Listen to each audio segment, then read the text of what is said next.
Hey guys welcome back. मुझे आज एक भाई का कमेंट आया था, तो थैंक यू सो मच कि किसी ने कुछ कमेंट डाला। ऐसे तो बहुत लोगों ने डाला है, पर कमेंट के लिए भी ऐसे बहुत अच्छा फील होता है। तो ऐसा एम है कि आज मैं चारों चैप्टर्स पूरे डालने का ट्राई करता हूँ। चलो स्टार्ट करते हैं सेकंड प्रॉप्स एंड इक्विपमेंट को। इसके ऐसे जैसे करेंगे हम लोग वन शॉट में। तो चलो स्टार्ट करते हैं। Props and equipment. A sports facility is a building structure or a place where sports training or competition is held. अब जहाँ पर मतलब स्पोर्ट्स फैसिलिटी की एक बिल्डिंग होती है और एक स्ट्रक्चर होता है जहाँ पर स्पोर्ट्स ट्रेनिंग और कंपटीशन होते हैं, और इसको स्पोर्ट्स वेन्यू बोलते हैं। वेन्यू का मतलब होता है जगह। To determine the design and the investments required in a sports facility, one needs to be clear about the purpose of such facility. किसी को इसका पर्पस पता होना चाहिए, इसमें होता क्या है। The purpose of facility could vary from a community recreation centre to a facility to conduct competition. अब इसके अलग अलग पर्पस हो सकते हैं। The success of a sports facility is decided by its usages. अब उसको कौन कैसे यूज करता है। In order for the facility to be popular it needs to be well equipped and maintain. अब फैसिलिटी के अंदर सब चीजें हों, जैसे अब आप जिम में जाओगे, बाहर से लिखा है कि ये जिम है, लेकिन अंदर कुछ इक्विपमेंट्स ही नहीं है, तो आप वहां पर फालतू काम के लिए तो गए नहीं हो। जिम करने ही गए हो। The subset and the most important of the sports facility the props and equipment. सबसे समझते हैं कि प्रॉप्स और इक्विपमेंट के जो डिफरेंस है। Props are the tools or oblique learning aids that we use in physical activity to mark play spaces to learn, जैसे हमने पढ़ा था ना सॉसर कोन और conical cones, to improve fitness. और मतलब ये सब जो मार्किंग्स वाली चीजें होती है ना, ये सब होते हैं प्रॉप्स। अब इक्विपमेंट क्या होते हैं, is all material associated with which with the sport which is need to play. अब मान लो इक्विपमेंट मतलब फुटबॉल है। फुटबॉल एक इक्विपमेंट है जो कि फुटबॉल खेलने के काम आते हैं। क्रिकेट में बैट और बॉल, ये इक्विपमेंट है जो वो एक पर्टिकुलर स्पोर्ट्स खेलने के काम आता है। Other than the above primary uses of props, they are also useful। अब props के यहाँ पर कुछ यूजेस लिखे हैं। Making any physical activity colourful attractive, colourful cones वगैरह होते हैं तो देखने में मजा आता है। Helping create a variety of drills, जैसे कोन्स वगैरह रखते हैं लोग, प्रैक्टिस करते हैं उसके आजू बाजू। और helping create age appropriate challenges, की मतलब एज वाइज सब वो सबके लिए वायबल भी होते हैं। Increasing the interest and engagement, मतलब लोग इंटरेस्टिंग लगता है कुछ देखने में। तो ये एक टॉपिक था। अब चलिए इसका फर्स्ट पार्ट चालू करते हैं। Factors affecting selection of props and equipment. ये इसका पूरा 5 वाक्य के भाई लोग क्वेश्चन आता है, बहुत खतरनाक वाला। तो आपको ये पता होना चाहिए। Sports equipment of props plays an important role in having sporting experience, जैसे यहाँ पर है ये सारी चीजें। अब बास्केटबॉल खेलने के लिए हमें बास्केटबॉल चाहिए, तो ये हो गया इक्विपमेंट। और ये हो गया एक प्रॉप्स, जैसे ये सब हमको जरूरत होती है मतलब मार्किंग्स के लिए। They vary in shape, size, type, etc. depending on the factors। अब इंडोर आउटडोर स्पोर्ट है कि सीखने वाले की उम्र क्या है, इंफ्रास्ट्रक्चर कितना है, पैसा कितना है। और कुछ इंपॉर्टेंट फैक्टर्स होते हैं जो किसी भी स्पोर्ट को सिलेक्ट करते हुए ध्यान में रखे जाते हैं। सबसे पहला है age appropriateness. The equipment props must be age appropriate. अब देखिए, अगर जो लोग फुटबॉल या क्रिकेट वगैरह खेलते हैं उनको पता होगा बैट की साइजेस वेरी करते हैं, छोटी बड़ी। फुटबॉल में भी साइज आते हैं 3, 5, 7। अब फॉर एग्जाम्पल एक छोटा बच्चा है, कम से कम 6, 7 साल का है। अब आप उसको इतना लंबा बड़ा सा बैट तो दे देंगे, बड़ा सा बैट रोहित शर्मा वाला तो नहीं दे देंगे कि चल जाके तो खेल बेटा इससे क्रिकेट। तो एज के हिसाब से हमें इक्विपमेंट स्पोर्ट सिलेक्ट करना है कि कौन कौन खेलता है वहां पर। Industry standard, they must be manufacture as per the industry guideline. Example tennis ball made up of rubber. अब टेनिस बॉल रबड़ का होना चाहिए, लेदर का नहीं होना चाहिए। इंडस्ट्री की जो गाइडलाइंस होती है वो, क्रिकेट बैट्स वुड की होनी चाहिए, मेटल की नहीं। अब यहाँ पर जैसे एक बास्केटबॉल दिया हुआ और एक फुटबॉल दिया हुआ है फीफा का, मतलब कॉस्को कंपनी का। Sports type, they must be selected as per the type of sport. अब जैसे जो स्पोर्ट खेलना, बास्केटबॉल खेलना है तो उसके लिए आप फुटबॉल तो मंगाएंगे नहीं, कुछ लोग खेलते हैं लेकिन ऐसा नहीं खेलना चाहिए। जैसे यहाँ पर बास्केटबॉल को आप पिक नहीं कर सकते, फुटबॉल वो कर सकते हो। नेक्स्ट आता है infrastructure. Depending on the type of sport and where it played, the selection of props and equipment determined. अब कहाँ खेला जाता है उसके लिए वो सब चीजें डिटरमाइंड होती है। For example indoor courts play area require less रग। अब इंडोर जो जगह होती है वहां पर ये सब चीजें मतलब इंफ्रास्ट्रक्चर कम चाहिए होता है। और आउटडोर इक्विपमेंट,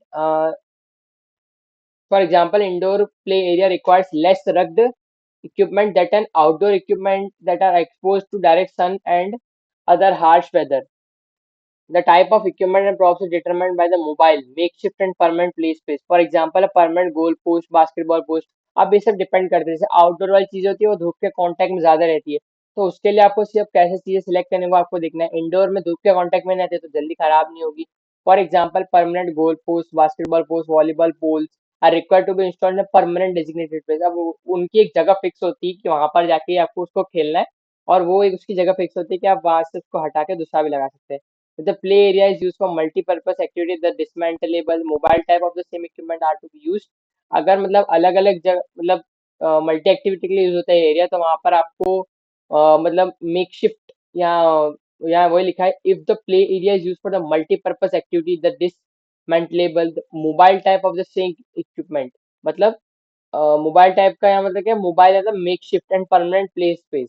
मतलब जैसे वहां पर भी आपको जो स्पोर्ट खेल रहे हो आप उस हिसाब से आपको इक्विपमेंट फिट करनी है, जो आपका स्पोर्ट्स है उस हिसाब से इक्विपमेंट फिट करनी है। जैसे यहाँ पर बास्केटबॉल का नेट लगा हुआ है। ग्रुप साइज, इसमें आप नहीं तो कंफ्यूज ना हो, सीधा आप लिख सकते हैं कि इंडोर आउटडोर में आप इक्विपमेंट्स के लगाते हैं, इंफ्रास्ट्रक्चर जितना अच्छा होगा उतना आपको खेलने में मजा आएगा। Group size, they must be calculated as per the number of learners. If a large group of students, yeah, 40 students play at a time, it is always best to divide them into smaller groups and each group should be given adequate number of props to play with. अब जैसे बहुत लंबे, जैसे school वगैरह में होता है बहुत सारे जनों को मतलब खेलना होता है एक साथ, तो उसके लिए क्या किया जाता है कि मतलब बच्चों के लिए वो कर देते हैं कि छोटे छोटे ग्रुप्स में डिवाइड कर देते हैं, फिर उनको दो तीन इक्विपमेंट दे देते हैं, सब मिलके खेलते हैं। तो small group also require customization of the equipment such as small size goal post. हाँ, आप अगर छोटे बच्चों का ग्रुप है या फिर तो उनके लिए छोटा गोल पोस्ट चाहिए, मोबाइल क्रिकेट स्टम्प्स। दस influencing selection of props and equipment during planning the sports training. मतलब बेसिक ये फैक्टर्स आपको याद रखने हैं। Age appropriateness, industry standard, sports type, infrastructure, group size, अपने budget. One of the most important factor that influences the selection of props and equipment is the budget availability। अब budget किसका कितना है। Sports equipment prices are directly affected by quality. अब depend करता है, जैसे 100 से लाखों तक की चीजें में आता है, जैसे अब अच्छे अच्छे मैन्युफैक्चर होते हैं, नाइकी, एडिडास, पूमा एक्सेट्रा का, मतलब प्रीमियम प्राइस होते हैं compare to some less known brand. The experience, ease of playing, comfort, durability also varies depending on the brand. अब आप अच्छे ब्रांड का लेते हैं तो उसकी ड्यूरेबिलिटी भी ज्यादा होगी, लंबे समय तक चलेगा और उसको आपको खेलने में कंफर्ट भी मिलेगा। On the brand as the better for industry standards and better materials while manufacturing the equipment and props. अब डिपेंड करता है किसका बजट कितना है तो वो क्या ले सकता है। अब एक क्वेश्चन आता है, why the props and equipment must be age appropriate. तो एज अप्रोप्रिएट क्यों होना चाहिए, ये बहुत क्वेश्चन पूछा भी जाता है। अब जैसे फिजिकल डेवलपमेंट चिल्ड्रन में होती है, अच्छी खासी होती है, पर वो स्लोली होती है। तो जैसे ये आप लिख सकते हैं, टॉडलर्स, 1 से 3 साल के बच्चे को टॉडलर बोलते हैं, जो अपने मतलब घुटनों पे चलता है। Early child 2 to 6 years old, धीरे धीरे बच्चा खड़ा होने लगता है। एलिमेंट्री स्कूल में जाने लगता है 6 से 12 साल का। प्री एडोलेसेंस, 9 से 14 साल के बच्चे। एडोलेसेंस जो 14 से 20 साल के बच्चे हो जाते हैं। At these developmental stages, the physical ability of the children differs and the physical activity and the props and equipment need to be chosen properly, need to be appropriate chosen। अब सबकी एबिलिटी अलग अलग होती है खेलने की, तो सबके लिए अलग अलग चीज होती है। The appropriate choice of pros and equipment, यहाँ पर ये प्रॉप्स आएगा, प्रॉप्स एंड इक्विपमेंट इंश्योर्स। अब अगर आपने अप्रोप्रिएट चॉइस किया तो absence of boredom in play. अब आप छोटे बच्चे को बड़ी सी बैट दे देंगे तो बेचारा बोरी हो जाएगा, तो बैठ जाएगा, उससे होगा नहीं, वो उठ नहीं पाएगा चीज। Presence of challenge to keep the children engage, मतलब बच्चे फिर खेल में लगे रहेंगे, ज्यादातर सेडेंटरी एक्टिविटी जैसे मोबाइल वगैरह में नहीं रहेंगे। तो अगर आपने अप्रोप्रिएट चूज किया तो ये मतलब चीजें अच्छी रहेंगी। इफ प्रॉप्स आर, अगर चूजन नहीं किया, इंजरी हो सकती है। The props are for higher age bracket and being used for younger group, जैसे मैंने बताया छोटे बच्चे को बड़ा बैठ देते हुए क्या पता अपना सर मतलब उसको चोट वोट लग जाए। Lack of interest, if the props are for, अब छोटे बच्चों की चीजें हैं, जैसे छोटे बच्चे के लिए छोटा बॉल मतलब फुटबॉल का साइज कम है, लेकिन बड़े बच्चों को आपने वो दे दिया तो उनको मजा ही नहीं आएगा, बोलेंगे बहुत छोटी चीज है, मतलब नहीं खेल पाएंगे उससे। अब ये मैं इसको थोड़ा फटाफट भगाऊंगा, लेकिन ये इंपॉर्टेंट है, आप लोग इसको पीडीएफ से पढ़ सकते हैं। मैंने लास्ट वीडियो में पीडीएफ का लिंक दिया था जिसमें चैप्टर 1 की हमने ऐसी तैसी की थी। चैप्टर 2 का भी हम वन शॉट रिकॉर्ड कर रहे हैं। तो इसमें क्या है, सारे इसमें ना आइडेंटिफिकेशन बहुत क्वेश्चंस आते हैं एमसीक्यू में भी। इसमें से ना आपको या फिर इसको ड्राइंग करने का भी है, क्योंकि ये सब चीजें बहुत सिंपल होती है। इसमें इक्विपमेंट्स और प्रॉप्स में जो भी है ये चीजें दी हुई हैं, इनका कोई यूजेज और नाम और इनको आइडेंटिफाई करना आपको आना चाहिए। सबसे पहले parachute, teaching various level of space awareness, high middle low, मतलब ये पैराशूट जो हम वर्ड से समझ आ रहे हैं, कोऑर्डिनेशन अमंग टीम मेंबर। एजिलिटेड है, फुटबॉल्स और ये एक्सरसाइज वगैरह ये सब में बहुत काम आता है। जंपिंग हॉपिंग के लिए, hula hoop same jumping hopping के लिए। फ्लैट रिंग होती है जंपिंग हॉप में, हैंड आई कोऑर्डिनेशन, वो जो हम मेले में रिंग वगैरह फेंकते हैं ना, ये वो रिंग्स है। और हुला हुप जो हम कमर में डाल के मतलब जो हमारी फ्लेक्सिबिलिटी इंक्रीज है। सॉसर कोन मार्किंग को मैंने आपको बताया था, कॉनिकल कोन भी इनको बोलते हैं, बाउंड्रीज मार्क करने के लिए होते हैं। बास्केट, अब टारगेट प्रैक्टिस कर सकते हैं उसमें थ्रो करके। बीन बैग स्कार्फ, थ्रोइंग और कैचिंग, हैंड आई कोऑर्डिनेशन है, मतलब हाथ से क्योंकि थ्रोइंग वगैरह होता है, हैंड आई कोऑर्डिनेशन होगा। बीन बैग, ये थोड़े ये स्कार्फ है, ये बीन बैग जो थोड़े बड़े होते हैं, ये बैलेंसिंग के लिए, throwing catching same. Frog bean bag, ये थ्रोइंग कैचिंग के लिए। फ्लेक्सीपोल एंड मॉडिफाइड बेस। अब ये क्या होता है कि इसमें सेट और टारगेट मार्क, जैसे ये ऐसी चीज बोल सकते हो आप कि जिसमें कुछ चीज फेंक के फंसानी होती है। स्टेप हर्डल, जंपिंग एक्टिविटीज या एक्सरसाइज या ट्रेनिंग आर्क विदाउट बेस, इसमें बेस नहीं है। क्रॉलिंग के लिए इसको बस ऐसे रख दिया जाता है, इसके अंदर से आपको पास होना होता है। जिम मैट तो होती है फ्रंट रोल बैक रोल, इसमें आप क्रॉलिंग एक्सरसाइज वगैरह लेट के कर सकते हो। बैलेंस बीम, बैलेंसिंग एक्टिविटीज के लिए। Plastic ball, throwing catching, plastic racket, plastic ball से खेलने के लिए। रिले बैटन, जो रिले रेस में मतलब एक्सचेंजिंग के लिए होता है। स्किपिंग रोप, स्किपिंग करने के लिए। सॉफ्ट बॉल, थ्रोइंग कैचिंग के लिए। स्पॉन्ज रिंग, थ्रोइंग कैचिंग के लिए, सेम वैसे बस स्पॉन्ज की रिंग है। बास्केटबॉल, बास्केटबॉल के लिए। फुटबॉल, फुटबॉल के लिए। वॉलीबॉल, वॉलीबॉल के लिए। वॉलीबॉल नेट, वॉलीबॉल के लिए। रग्बी बॉल, रग्बी के लिए। मेडिसिन बॉल है upper body strength by throwing, ये थोड़ा पूछा जा सकता है आपकी, मतलब इस बॉल का कुछ अलग चीज होगा कि इसमें बहुत सारे ऐसे इक्विपमेंट जो हमने सुने भी नहीं हो कभी। मेडिसिन बॉल है upper body strength by throwing, याद रख सकते हो आप। मेश बैग होता है स्टोरेज, हाँ ये आपने देखा होगा, जाली जैसा बैग होता है, इसमें आप बॉल से सब रखते हो। डफल बैग है, tote bag, storage of props के लिए। Bib, used in team as jersey to differentiate from the opponent. अब ये इसमें जर्सी वगैरह पहनने के लिए काम आता है, मतलब ये इस पे कलर वगैरह होते हैं, नंबर्स लिखे होते हैं। टेनिस बॉल, थ्रोइंग कैचिंग और टेनिस के लिए। प्लास्टिक क्रिकेट बैट, क्रिकेट के लिए। अब देख याद रखिएगा, प्लास्टिक बैट जूनियर्स के लिए होती है और वुडन बैट भी क्रिकेट के लिए, लेकिन सीनियर्स के लिए होती है। स्टंप का सेट, टारगेट प्रैक्टिस और क्रिकेट। अल्फाबेट का card set, puzzle game. One numbers का set, 0 to 9 puzzle game. Foot pump होता है, ये बॉल्स का हवा भरने, इसमें आप पैर से रख के हवा भर सकते हो। फर्स्ट एड बॉक्स, क्योंकि हमारा एक लेसन आएगा नेक्स्ट वाला, हेल्थ हेल्थ एंड हाइजीन, उसमें फर्स्ट एड बॉक्स का बहुत रोल है। लगोर, ये सबने बहुत खेला हुआ ये गेम है। Sit and reach walk school वगैरह में होता है, आप मेजर करने के लिए आप कितना झुक सकते हो, to measure back flexibility. Stopwatch, coach वगैरह के पास होती है टाइम कीपिंग के लिए। वेइंग स्केल, अपना वजन नापने के लिए। हाइट चार्ट, हाइट मापने के लिए। मेजरिंग टेप, डिस्टेंस मेजर करने के लिए। बस ये होता है, खत्म। अब आपको सेम चीजें यहाँ पर दी हुई है वापस से, अब आपको इनके नाम भरने होते हैं, बस ये एक्स्ट्रा पेजेस ही है। तो अभी हमने देखा कि ये सब चीजें आपको याद रखनी है, इसमें से कुछ भी पूछ सकते हैं, इसमें से कुछ कुछ चीजें ऐसी जो आपको याद रखनी है, बाकी आप पता कर सकते हैं। तो ये हमारा होता है एक चैप्टर, इसका पार्ट खत्म। और इसमें कुछ क्वेश्चन देखिए, प्रॉप्स और इक्विपमेंट के जो डिफरेंस मैंने बता दिया आपको। प्रॉप्स मार्किंग वगैरह के लिए यूज होते हैं, इक्विपमेंट खेलने के लिए होता है, आप इसमें एग्जाम्पल्स वगैरह लिख सकते हैं। टेम्पररी परमानेंट प्लेस पे, टेम्पररी मतलब जो कोई एक ऐसा ग्राउंड वगैरह बना हो, जैसे मैं आपको बताता हूँ टेम्पररी परमानेंट प्ले स्पेस, जैसे आप इसमें वॉलीबॉल्स और उस सब के नेट्स लगाते हैं ना, जैसे हमने यहाँ पर अभी पढ़ा था। एक मिनट में आपको दिखाता हूँ। गाइस आपको स्लो लग रहा हो तो आप थोड़ा स्लो करके देख सकते, अगर आपको मतलब थोड़ा स्लो लग रहा हो तो आप 2x की स्पीड पे देख सकते हैं। फास्ट लग रहा हो तो स्लो करके देख सकते हैं, क्योंकि कमेंट भी आया था कि कल पेपर है, और ऑफ कोर्स पेपर है मुझे पता है, तो इसलिए थोड़ा ट्राई करेंगे जल्दी डालने वीडियो। अब हमने यहाँ पर देखा था परमानेंट प्ले स्पेस वगैरह जो होती है, यहाँ पर एक, हाँ ये वाला। एक तो प्रॉप इक्विपमेंट का यहाँ से डिफरेंस लिख सकते हैं। दूसरा परमानेंट प्ले स्पेस की बात आई तो यहाँ पर आता है परमानेंट गोल पोस्ट या परमानेंट प्ले स्पेस जो होती है, ये रही। इसके बारे में आप यहाँ से लिख सकते हैं। नेक्स्ट आगे हम नेक्स्ट क्वेश्चन की तरफ चलते हैं।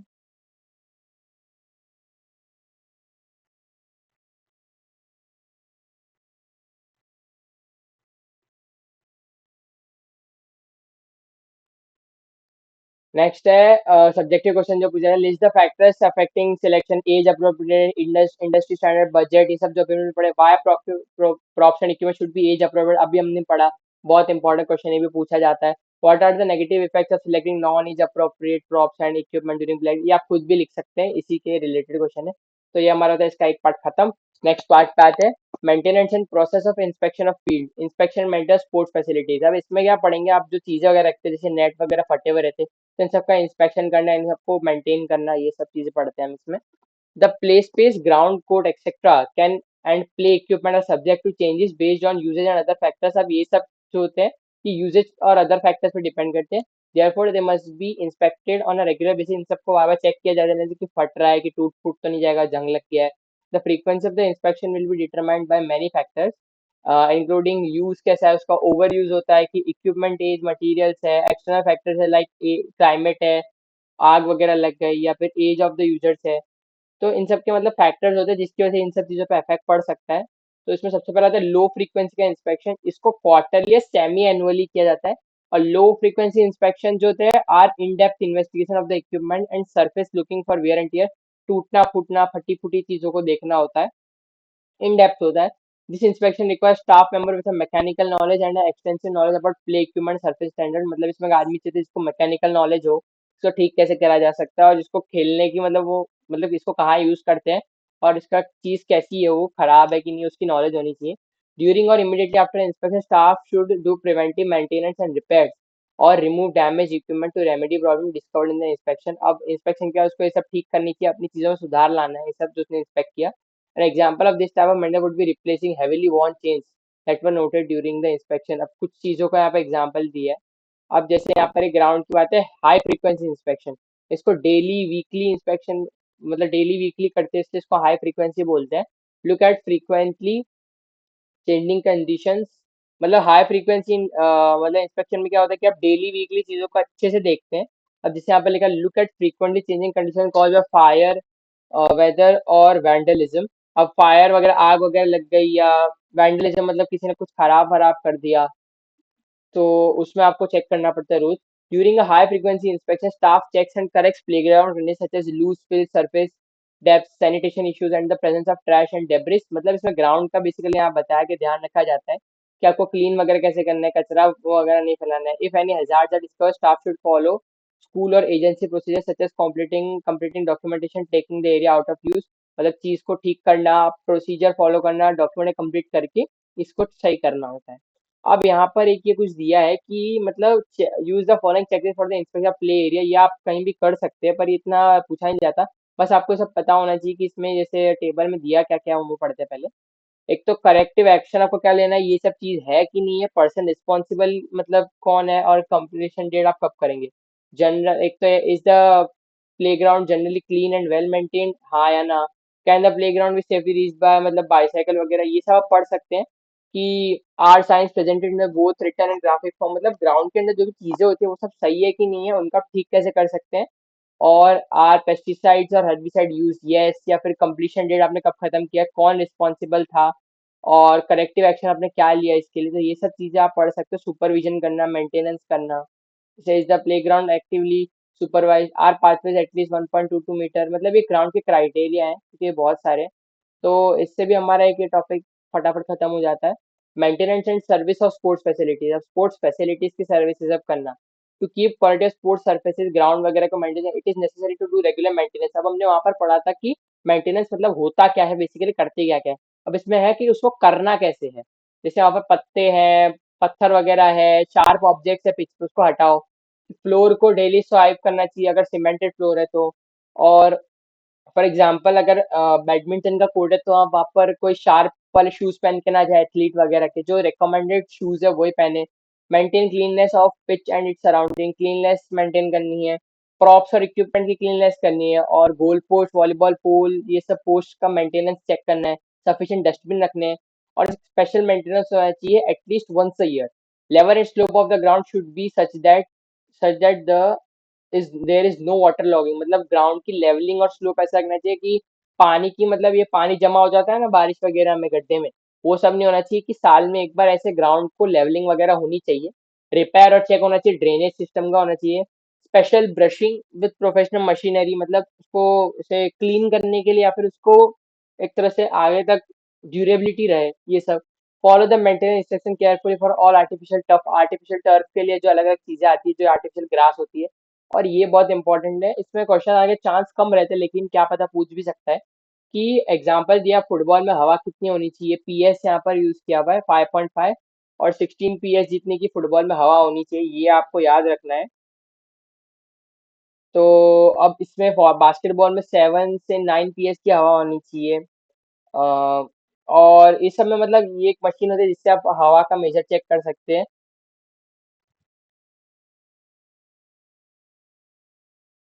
और यहाँ पर जैसे एक तो ये सब बस आपको पीए से याद रखना है। फुटबॉल में 5.5 से 16 की, बास्केटबॉल में 7.9, 7 से 9, सॉरी 7.9 नहीं, 7 से 9, 9 पीएस की होनी चाहिए प्रेशर, इसमें लिखा है यहाँ पर।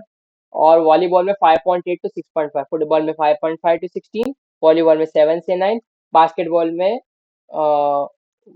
फुटबॉल में 5.5 से 16 पीएस, बास्केटबॉल में 7 से 9, वॉलीबॉल में 5.8 to 6.5। अब बॉल यूज करने से पहले, पहले बॉल को इससे प्रेशर के अप्रोप्रिएट भर दो। Before you inflate the ball, moisten the needle, मतलब नीडल को थोड़ा गीला करना चाहिए। To inflate the ball, squeeze the ball while gradually adding a small amount of air at a time, धीरे धीरे उसमें हवा भरनी है, छोटे थोड़ा करके उस बॉल को स्क्वीज भी करना है, दबाना है। Inflating the ball with too much air, मतलब अगर आप बॉल के अंदर ज्यादा हवा भरेंगे तो उसके अंदर का ब्लैडर भी फट सकता है। तो गैस हम लोग यहाँ पर थे कि अब हमको ज्यादा भी बॉल को हवा मतलब नहीं देंगे, जिसकी वजह से उसका ब्लैडर या फिर उसकी ट्यूब है वो फट भी सकती है। और मशीन से मतलब ज्यादातर ट्राई करें कि मतलब ना भरे, क्योंकि उससे अगर ओवर इन्फ्लेट भी हो सकता है बॉल, क्या पता उसके बाद से खेलने में टाइम फट भी जाए। और बॉल यूज करने के बाद उसमें से थोड़ी हवा निकाल के रख दे। और अगर बॉल में अगर सेम प्रेशर रहा जितना आपने रखा था खेलने के टाइम पे, तो वो थोड़ा एक्सपेंड हो सकता है, उसका मतलब शेप खराब हो सकता है। उसको एक सॉफ्ट क्लोथ से साफ करके रखें। और अगर आप डर्ट वगैरह नहीं निकाल पा रहे तो उसको एक गीले कपड़े से थोड़ा साफ करें। और अगर आप मॉइस्चर क्लोथ से भी नहीं निकाल पा रहे तो उसको थोड़ा सा मतलब माइल्ड डिटर्जेंट और वाटर को डाइल्यूट करके कपड़े से पोंछें। If you use mild detergent to clean wash thoroughly wipe off, और कुछ डिटर्जेंट वगैरह मतलब रहने मत दीजिएगा उसपे, नहीं तो उसकी वजह से उस पे कोई दाग पड़ सकता है। और उसके बाद से उसको एक सूखे कपड़े से साफ कर दीजिए। और बॉल्स को मतलब direct dry balls out of direct sunlight in well ventilated place, do not direct sunlight में उसको थोड़ा सूखने दीजिए, और उसको कोई मतलब बहुत देर तक सनलाइट के लिए मत रखिए। और अगर ड्राई बॉल अगर रेन की वजह से सूख गया तो उसकी वजह से मॉइस्चर वगैरह हटा दीजिए। और उसको अच्छे से क्लीन करके सुखा के फिर एक अच्छी वेंटिलेटेड वाली जगह पर रख दीजिए। बॉल को स्टोर कैसे करना है कि डायरेक्ट और सनलाइट वगैरह में नहीं रखना है, को गर्म जगह पे नहीं रखना है, और उनको वेंटिलेटेड प्लेस पे स्टोर करना है उनमें। और उनको थोड़ी बहुत उनमें रेगुलर हवा भरते रहनी है ताकि वो मतलब उनका शेप खराब ना हो। Or even if the equipment is not in the use, it requires regular cleaning and maintenance. To maintain props and equipment, you should perform the following activities.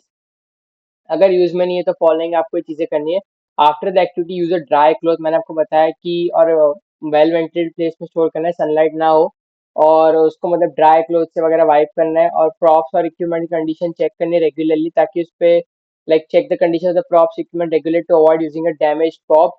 Damage prop वगैरह आपको यूज नहीं करना, उसकी condition regular check करते हैं। Do not leave the props oblique equipment in direct sunlight for the whole day, मतलब पूरे दिन उनको नहीं छोड़ना है, तो उसकी वो लाइफ है उसकी ड्यूरेबिलिटी भी कम हो सकती है।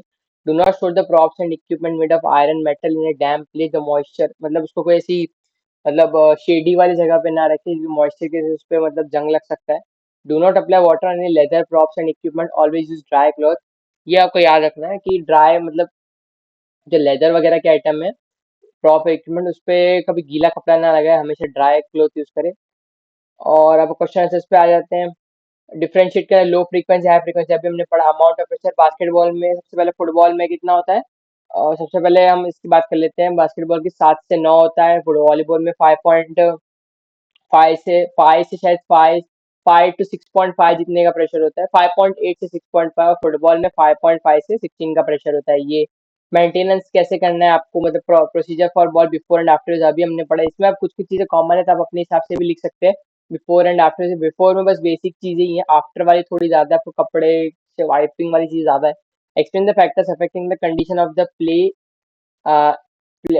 Explain the factors affecting the condition of the play are and the equipment, ये भी हमने ऊपर पढ़ी है। Describe the low and high frequency, same question है। मेंटेन कैसे करना है अभी हमने पढ़ा। स्टोर कैसे करना है बॉल्स के लिए, जो आफ्टर बिफोर आप लिख सकते हैं। करेक्ट प्रेशर है फुटबॉल के लिए, अभी हमने पढ़ा। सेम क्वेश्चन रिपीट होते हैं ज्यादातर इसमें, बस आपको थोड़ा इलेबरेट करके लिखना होता है। फुटबॉल में 5.5 से 16 का, बास्केटबॉल में 7 से 9 का, वॉलीबॉल में 5.8 से 6.5 तक का।